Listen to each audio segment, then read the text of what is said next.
अस्सलामु अलैकुम वरहमतुल्लाहि वबरकातुहु। नहमदुहु व नसल्ली अला रसूलिहिल करीम अम्मा बाद फ़क़द क़ाल अल्लाहु तआला फ़ी महकमित तंज़ील अऊज़ु बिल्लाहि मिनश शैतानिर रजीम बिस्मिल्लाहिर रहमानिर रहीम वलिल्लाहि मुल्कुस समावाति वल अर्ज़ व इलल्लाहिल मसीर। क़ाल नबी सल्लल्लाहु अलैहि वसल्लम खैरुल कलामि किताबुल्लाह व खैरुल हदी हदी मुहम्मदिन सल्लल्लाहु अलैहि वसल्लम सदक़ल्लाहुल अज़ीम व सदक़न नबियुल करीम। रब्बी औज़िअनी अन नश्कुर निअमतक अल्लती अन्अमत अलैना अल्लाहुम्मा अग़्फ़िर ஷியூഖனா வலிஜமீல் ஹாதிரீன பிரஹ்மதிக யா அர்ஹமர் ராஹிமீன். அன்பிற்குரிய அல்லாஹ்வின் நல்லடியார்களே, தாய்மார்களே, சகோதரிகளே, துவக்கமாக நான் ஓதி காட்டிய வசனத்திலே அல்லாஹ் சுப்ஹானஹு தஆலா சொல்கிறான், இந்த வானம் பூமி இறைவனுக்கு சொந்தமானது, அவன் பக்கமே நீங்கள் திரும்ப வேண்டியது இருக்கிறது என்று சொல்கிறான். இந்த வானம் பூமி, இந்த காணும் பிரபஞ்சம் யாவற்றையும் சொந்தமாக்கி கொண்டிருக்கக்கூடிய அந்த இறைவன் எப்படிப்பட்டவன் என்று நாம் விளங்க வேண்டும் என்று சொன்னால், அவனுடைய படைப்பினங்களின் வழியாகத்தான் நாம் விளங்கிக் கொள்ள முடியுமே ஒழிய நேரடியாக அவனை விளங்கிக் கொள்ள முடியாது. ஒரு வசனத்திலே அல்லாஹ் சுப்ஹானஹு தஆலா சொல்லுகிறான், உங்கள் பார்வைகள் அவனை சென்றடையாது என்று சொல்லுகிறான். அதனுடைய பொருள், நாம் நேரடியாக அவனை பார்க்க முடியாது, உணர்ந்து கொள்ள முடியாது என்பதுதான். எனவே படைப்பினங்களின் வழியாக நாம் பார்க்க வேண்டும். ஒரு நாயின் சிலை பற்றிய ஒரு பிரபல்யமான வார்த்தை, அதை நாம் வேறு வகையிலே ஒரு வார்த்தையாக உபயோகம் செய்து கொண்டிருக்கிறோம். நாயை கண்டால் கல்லை காணோம், கல்லை கண்டால் நாயை காணோம் என்று சொல்வதுண்டு. இது சிறுவராக இருக்கிற போது நாம் விளங்கி வைத்தது, தெருவிலே நாய் கண்டால் அதை அடிக்க வேண்டும், ஆனால் கல் கிடைக்காது, கல் இருக்கிற நேரத்திலே அடிப்பதற்கு நாய் கிடைக்காது என்கிற அளவில் தான் நம்முடைய சிந்தனை இருக்கும். ஆனால் அது நாயினுடைய சிலையை பற்றியது. நீங்கள் சிலையாக பார்த்தால் அங்கே நாய் இருக்காது, நாய் என்று பார்த்தால் அங்கே சிலை இருக்காது, இதுதான். எனவே படைப்பினங்களில் நீங்கள் வெறும் படைப்பினங்கள் என்று பார்த்தால் அதனுடைய உள்ளே ஊடுருவி இருக்கக்கூடிய அந்த இறைத்தன்மை, இறையாற்றலை உங்களால் கண்டுகொள்ள முடியாது. முன்னோர்களுடைய ஒரு பாடல் ஒன்றை எங்களது ஆன்மீக குரு அடிக்கடி சொல்லுவார்கள். மண்ணை மறைத்தது பானை, மரத்தை மறைத்தது யானை, பொன்னை மறைத்தது நகை, தன்னை மறைத்தது மாயை. மண்ணை மறைத்தது பானை என்று சொன்னால், ஒரு பானையை பார்க்கிற போது அந்த பானை செய்யப்பட்ட மண் என்பது நம்முடைய கவனத்திற்கு வருவதில்லை. அதுபோல மரத்தால் செய்யப்பட்ட ஒரு யானை ஒரு குழந்தைக்கு விளையாட்டு பொருளாக கொடுக்கப்பட்டிருக்கிறது. அதை பார்க்கும்போது யானையாகத்தான் தோன்றும், அது உருவாக்கப்பட்ட மரம் நம்முடைய கவனத்திற்கு வருவதில்லை.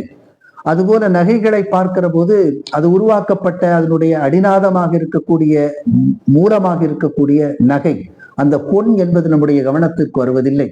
அதுபோலத்தான் இந்த உலக மாயையில் சிக்கி கொண்டிருக்கிற போது நாம் யார் என்று நமக்கு தெரியாது. எனவே நாம் யார் என்பது புரிந்து கொள்ள வேண்டும். நம்மை புரிவதின் வழியேதான் இறைவனை புரிந்து கொள்ள முடியும் என்றவர்கள் சொல்வார்கள். மஜ்னூன் என்று ஒருவர் இருந்தார். அவருக்கு பிரியமான ஒரு பெண்ணொருத்தி, அவள் பெயர் லைலா. லைலா மீது அளப்பரிய அன்பு, அது எத்தகைய அன்பு என்று சொல்ல முடியாத அளவிற்கு கடுமையான அன்பு. இந்த மஜ்னூனை திருத்த வேண்டும் என்பதற்காக அவருடைய நண்பர்கள் எல்லாம் சேர்ந்து கொஞ்சம் பணம் வசூலித்து அவரை ஹஜ்ஜுக்கு அனுப்பிவிட்டார்கள். ஹஜ்ஜுக்கு போய் வரட்டும், அங்கே காபாவை சென்று தரிசிக்கட்டும், அதற்கு பிறகாவது இந்த லைலா மீது இருக்கக்கூடிய இந்த மோசமான அன்பு மாறும் என்பதற்காக இந்த ஏற்பாட்டை அவருடைய நண்பர்கள் செய்து வைத்தார்கள். நண்பர்கள் அழைத்து கொண்டு போனார்கள். அவர் காபாவை பார்த்ததும் மஜ்னூன் ஓவென்று அழுதார், கடுமையாக அழுதார். கூட்டி போன நண்பர்களுக்கு பெரிய மகிழ்ச்சி, நம்முடைய முயற்சி வீண் போகவில்லை.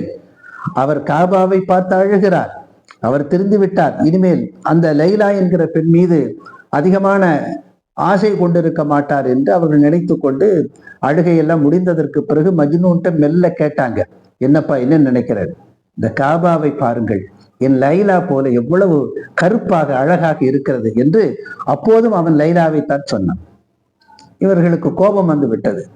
இவ்வளவு செலவழித்து இவ்வளவு முயற்சி செய்து அந்த லைலாவை இவன் மறக்க மாட்டேன் என்கிறான் என்பதற்காக அவர்கள் கடிந்து கொண்ட போது, லைலா ஒரு கருப்பி, லைலா ஒரு மோசமான பெண், ஒரு எளிய சாதாரண பெண், நீ அன்பு வைக்கிற அளவிற்கு அவள் ஒன்றும் பெரிய ஆள் அல்ல என்று சொல்லும் போது மஜ்னூன் ஒரு வார்த்தை சொன்னான், என் கண்களின் வழியாக நீங்கள் லைலாவை பார்த்தால் அவளை கருப்பி என்று சொல்ல மாட்டீர்கள், அவள் அவ்வளவு பேரழகு என்று சொன்னான்.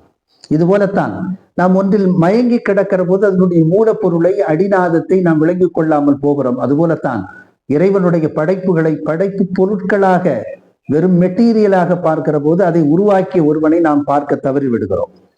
இந்த உலகத்தை அல்லாஹ் சுப்ஹானஹு தஆலா படைத்திருக்கிறார். அதை பற்றி நாம் சிந்திக்க வேண்டும். பல விஷயங்களை அல்லாஹ் சுப்ஹானஹு தஆலா சிந்திக்க வேண்டும் என்று சொல்கிறார்.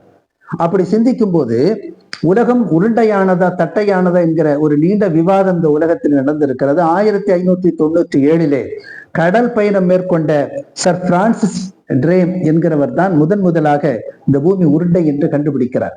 ஆனால் கண்டுபிடித்து சொல்வதற்கு முன்னாலே திருக்குரான் ஜுமர் என்கிற அத்தியாயத்திலே வசனம் 5 இப்படி சொல்லுகிறது, யுகவ்விருல் லைல அலன் நஹாரி வ யுகவ்விருன் நஹார அலல் லைல். அல்லாஹ் சுப்ஹானஹு தஆலா பகலின் மீது இரவை சுற்றுகிறான், இரவின் மீது பகலை சுற்றுகிறான் என்று சொல்லி அந்த சுற்றுதல் என்பது ஒரு உருண்டையான வடிவத்தில் உலகம் இருக்கிறது என்பதை அல்லாஹ் சுப்ஹானஹு தஆலா இந்த வசனங்களின் வழியாக வெளிக்காட்டுகிறான். அது மாத்திரமல்ல,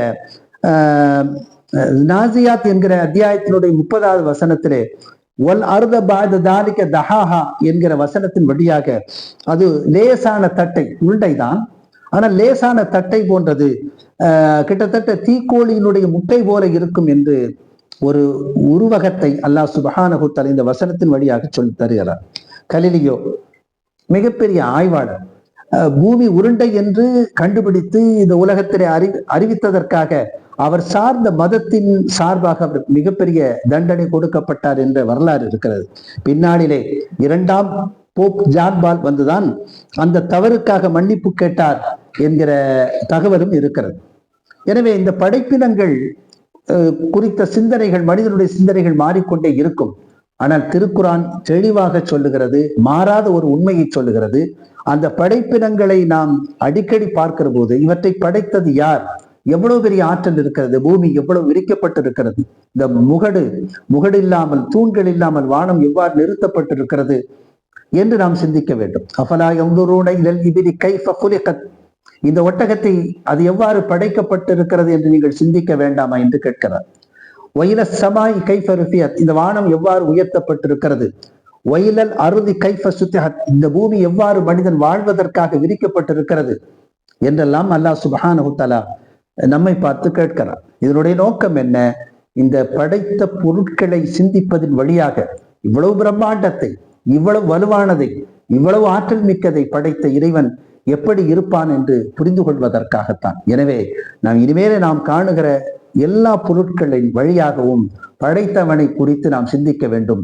அவன் பக்கம்தான் நாம் மீள வேண்டியது இருக்கிறது. எனவே வானங்களையும் பூமிகளையும் சொந்தமாக்கி கொண்டிருக்கக்கூடிய ஏக இறைவனை எப்போதும் வணங்குவோம், அவனையே நினைத்திருப்போம். அல்லாஹ் சுப்ஹானஹு தஆலா அதற்கான தௌஃபீக்கை நமக்கு தந்தல் புரிவானாக. ஆமீன். வாஹிரு தஅவானா அனில் ஹம்துலில்லாஹி ரப்பில் ஆலமீன். வஸ்ஸலாமு அலைக்கும் வரஹ்மத்துல்லாஹி வபரகாத்துஹு.